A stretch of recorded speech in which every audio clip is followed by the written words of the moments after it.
Chapter 24. The Plan That Failed.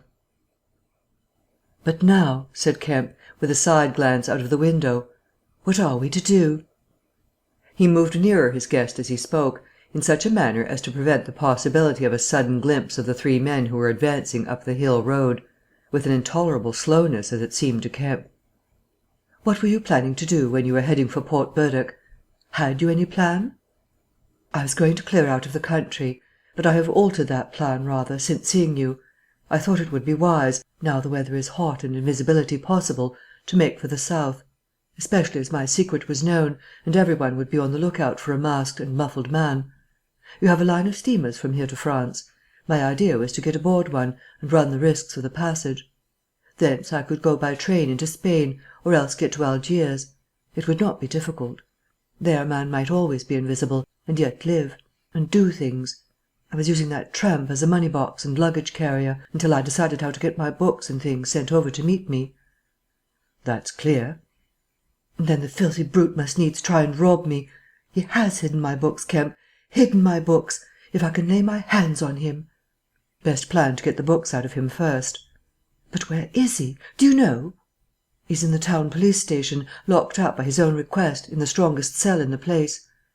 "Gah!" said the invisible man. "But that hangs up your plans a little." "We must get those books. Those books are vital." "Certainly," said Kemp, a little nervously, wondering if he heard footsteps outside. "Certainly we must get those books.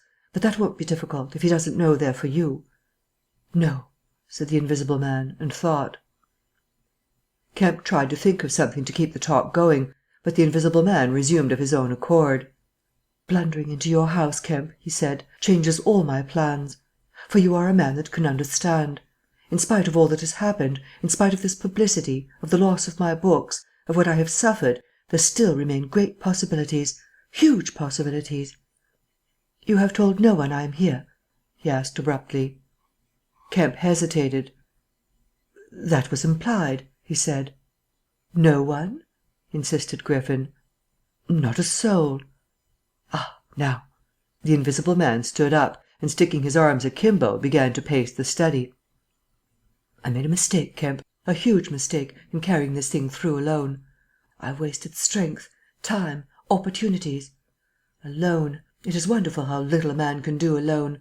To rob a little, to hurt a little, and there's the end. What I want, Kemp, is a goal-keeper, a helper, and a hiding-place, an arrangement whereby I can sleep and eat and rest in peace, and unsuspected. I must have a confederate. With a confederate, with food and rest, 1,000 things are possible. Hitherto I have gone on vague lines.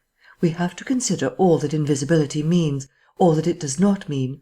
It means little advantage for eavesdropping and so forth. One makes sounds. It's of little help. A little help, perhaps, in housebreaking and so forth. Once you've caught me, you could easily imprison me. But on the other hand, I'm hard to catch. This invisibility, in fact, is only good in 2 cases. It's useful in getting away. It's useful in approaching. It's particularly useful, therefore, in killing. I can walk round a man, whatever weapon he has, choose my point, strike as I like, dodge as I like, escape as I like." Kemp's hand went to his moustache. Was that a movement downstairs? "And it is killing we must do, Kemp." "It is killing we must do," repeated Kemp. "I'm listening to your plan, Griffin, but I'm not agreeing, mind. Why killing?" "Not wanton killing, but a judicious slaying. The point is, they know there is an invisible man, as well as we know there is an invisible man. And that invisible man, Kemp, must now establish a reign of terror. Yes, no doubt it's startling, but I mean it, a reign of terror. He must take some town like your Burdock and terrify and dominate it. He must issue his orders. He can do that in 1,000 ways. Scraps of paper thrust under doors would suffice, and all who disobey his orders he must kill, and kill all who would defend them." Said Kemp, no longer listening to Griffin, but to the sound of his front door opening and closing. "It seems to me, Griffin," he said, to cover his wandering attention, "that your confederate would be in a difficult position." "No one would know he was a confederate," said the invisible man eagerly. And then suddenly, "Hush! What's that downstairs?" "Nothing," said Kemp, and suddenly began to speak loud and fast. "I don't agree to this, Griffin," he said. Understand me, I don't agree to this. Why dream of playing a game against the race? How can you hope to gain happiness? Don't be a lone wolf. Publish your results. Take the world, take the nation at least, into your confidence. Think what you might do with 1,000,000 helpers." The Invisible Man interrupted, arm extended. "There are footsteps coming upstairs," he said in a low voice. "Nonsense," said Kemp. "Let me see," said the Invisible Man, and advanced, arm extended, to the door. And then things happened very swiftly. Kemp hesitated for a second and then moved to intercept him. The Invisible Man started and stood still. "Traitor!" cried the voice, and suddenly the dressing gown opened, and sitting down the unseen began to disrobe. Kemp made 3 swift steps to the door, and forthwith the Invisible Man, his legs had vanished, sprang to his feet with a shout. Kemp flung the door open. As it opened, there came a sound of hurrying feet downstairs and voices. With a quick movement, Kemp thrust the Invisible Man back, sprang aside, and slammed the door. The key was outside and ready. In another moment Griffin would have been alone in the Belvedere study, a prisoner. Save for one little thing: the key had been slipped in hastily that morning. As Kemp slammed the door, it fell noisily upon the carpet. Kemp's face became white. He tried to grip the door handle with both hands. For a moment he stood lugging. Then the door gave 6 inches. But he got it closed again. The second time it was jerked a foot wide, and the dressing gown came wedging itself into the opening. His throat was gripped by invisible fingers, and he left his hold on the handle to defend himself. He was forced back, tripped and pitched heavily into the corner of the landing. The empty dressing gown was flung on the top of him. Half way up the staircase was Colonel Addy, the recipient of Kemp's letter, the chief of the Burdock police. He was staring aghast at the sudden appearance of Kemp, followed by the extraordinary sight of clothing tossing empty in the air. He saw Kemp felled, and struggling to his feet. He saw him rush forward and go down again, felled like an ox. Then, suddenly, he was struck violently. By nothing. A vast weight, it seemed, leapt upon him, and he was hurled headlong down the staircase, with a grip on his throat and a knee in his groin. An invisible foot trod on his back, a ghostly patter passed downstairs.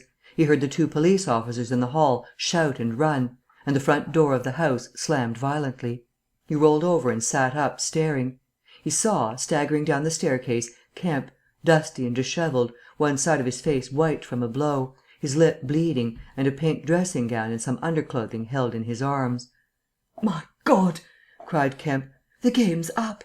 He's gone." Chapter 25: The Hunting of the Invisible Man. For a space Kemp was too inarticulate to make Addie understand the swift things that had just happened. They stood on the landing, Kemp speaking swiftly, the grotesque swathings of Griffin still on his arm. But presently Addie began to grasp something of the situation. "He is mad," said Kemp. "Inhuman. He is pure selfishness. He thinks of nothing but his own advantage, his own safety. I have listened to such a story this morning of brutal self-seeking. He has wounded men. He will kill them unless we can prevent him. He will create a panic. Nothing can stop him. He is going out now, furious." "He must be caught," said Addie. "That is certain." "But how?" cried Kemp, and suddenly became full of ideas. "You must begin at once. You must set every available man to work. You must prevent his leaving this district. Once he gets away, he may go through the countryside as he wills, killing and maiming. He dreams of a reign of terror. A reign of terror, I tell you. You must set a watch on trains and roads and shipping. The garrison must help. You must wire for help. The only thing that may keep him here is the thought of recovering some books of notes he counts of value. I will tell you of that. There's a man in your police station, Marvel." "I know," said Addie. "I know. Those books, yes. But the tramp says he hasn't them, but he thinks the tramp has. And you must prevent him from eating or sleeping. Day and night the country must be astir for him.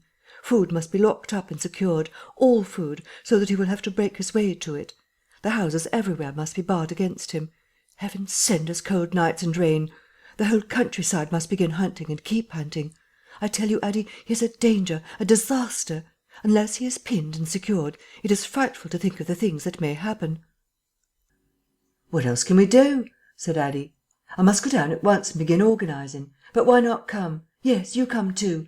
Come, and we must hold a sort of council of war. Get Ops to help, and the railway managers. By Jove, it's urgent. Come along, tell me as we go. What else is there we can do? Put that stuff down." In another moment Addie was leading the way downstairs. They found the front door open and the policeman standing outside staring at empty air. "He's got away, sir," said one. "We must go to the Central Station at once," said Addie. "One of you go on down and get a cab to come up and meet us. Quickly. And now, Kemp, what else?" "Dogs," said Kemp. "Get dogs. They don't see him, but they wind him. Get dogs." "Good," said Addie. "It's not generally known, but the prison officials over at Alstead know a man with bloodhounds. Dogs. What else?" "Bear in mind," said Kemp, "his food shows. After eating, his food shows until it is assimilated, so that he has to hide after eating. You must keep on beating. Every thicket, every quiet corner. And put all weapons, all implements that might be weapons, away. He can't carry such things for long, and what he can snatch up and strike men with must be hidden away." "Good again," said Addie. "We shall have him yet." "And on the roads?" said Kemp, and hesitated. "Yes," said Addie. "Powdered glass," said Kemp. "It's cruel, I know, but think of what he may do." Addie drew the air in sharply between his teeth. "It's unsportsmanlike. I don't know. But I'll have powdered glass got ready. If he goes too far—" "The man's become inhuman, I tell you," said Kemp. "I'm as sure he will establish a reign of terror, so soon as he has got over the emotions of this escape, as I am sure I am talking to you. Our only chance is to be ahead. He has cut himself off from his kind. His blood be upon his own head." Chapter 26. The Wicksteed Murder. The Invisible Man seems to have rushed out of Kemp's house in a state of blind fury. A little child playing near Kemp's gateway was violently caught up and thrown aside, so that its ankle was broken, and thereafter for some hours the Invisible Man passed out of human perceptions. No one knows where he went nor what he did. But one can imagine him hurrying through the hot June forenoon, up the hill and on to the open downland behind Port Burdock, raging and despairing at his intolerable fate, and sheltering at last, heated and weary, amid the thickets of Hintondean, to piece together again his shattered schemes against his species. That seems the most probable refuge for him, for there it was he reasserted himself in a grimly tragical manner about 2 in the afternoon. One wonders what his state of mind may have been during that time, and what plans he devised. No doubt he was almost ecstatically exasperated by Kemp's treachery, and though we may be able to understand the motives that led to that deceit, we may still imagine and even sympathise a little with the fury the attempted surprise must have occasioned. Perhaps something of the stunned astonishment of his Oxford Street experiences may have returned to him, for he had evidently counted on Kemp's co-operation in his brutal dream of a terrorised world. At any rate, he vanished from human ken about midday, and no living witness can tell what he did until about 2:30. It was a fortunate thing perhaps for humanity, but for him it was a fatal inaction. During that time a growing multitude of men scattered over the countryside were busy. In the morning he had still been simply a legend, a terror. In the afternoon, by virtue chiefly of Kemp's dryly worded proclamation, he was presented as a tangible antagonist, to be wounded, captured, or overcome, and the countryside began organising itself with inconceivable rapidity. By 2:00 even he might still have removed himself out of the district by getting aboard a train, but after 2 that became impossible.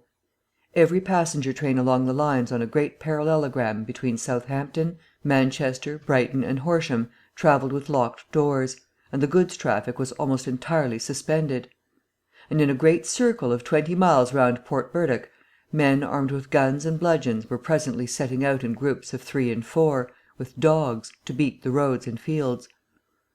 Mounted policemen rode along the country lanes, stopping at every cottage and warning the people to lock up their houses, and keep indoors unless they were armed, and all the elementary schools had broken up by 3:00, and the children, scared and keeping together in groups, were hurrying home.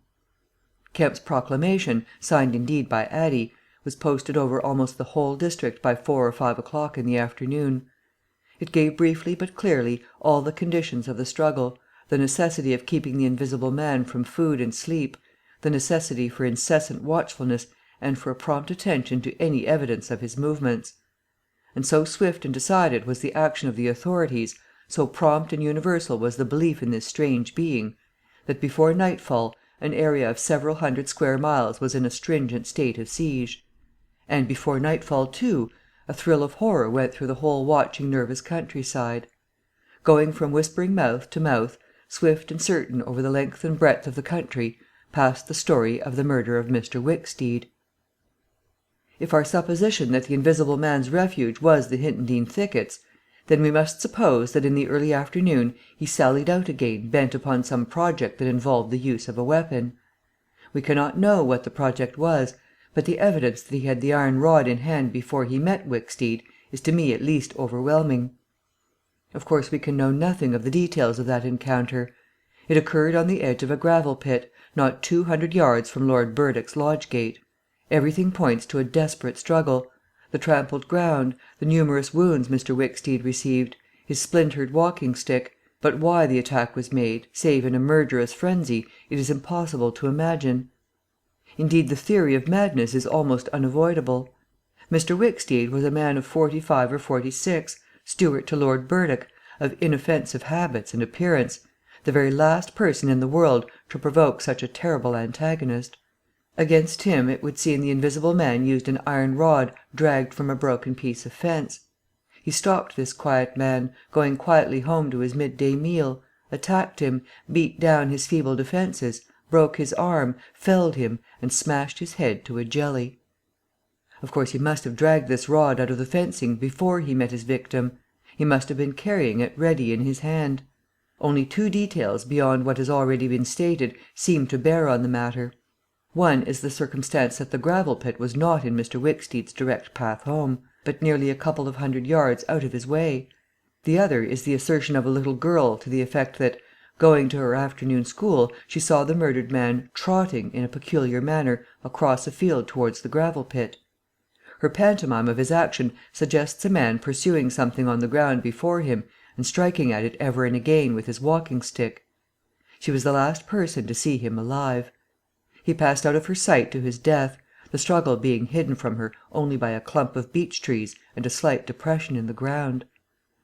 Now this, to the present writer's mind at least, lifts the murder out of the realm of the absolutely wanton.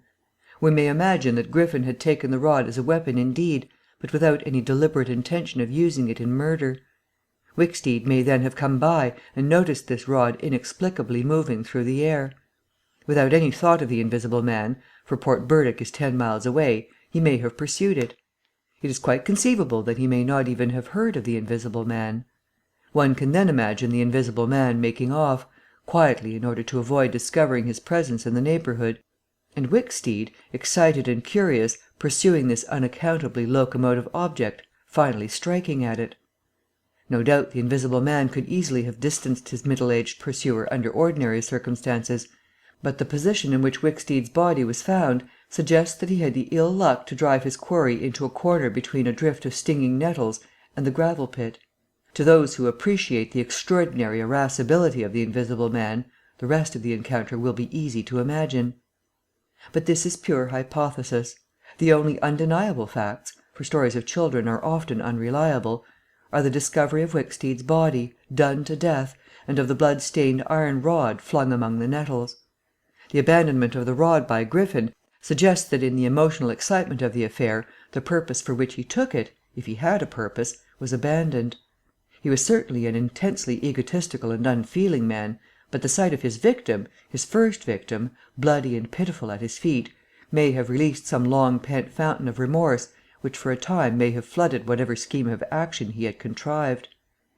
After the murder of Mr. Wicksteed, he would seem to have struck across the country towards the downland. There is a story of a voice heard about sunset by a couple of men in a field near Fernbottom.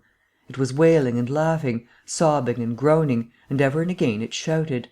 It must have been queer hearing. It drove up across the middle of a clover field and died away towards the hills. That afternoon the Invisible Man must have learned something of the rapid use Kemp had made of his confidences.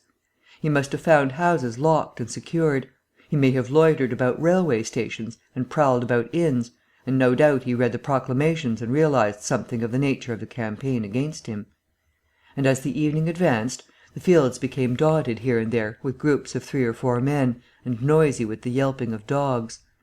These men hunters had particular instructions in the case of an encounter as to the way they should support one another. But he avoided them all. We may understand something of his exasperation, and it could have been none the less because he himself had supplied the information that was being used so remorselessly against him. For that day at least he lost heart. For nearly 24 hours, save when he turned on Wicksteed, he was a hunted man. In the night he must have eaten and slept, for in the morning he was himself again, active, powerful, angry and malignant, prepared for his last great struggle against the world. Chapters 24, 25 and 26.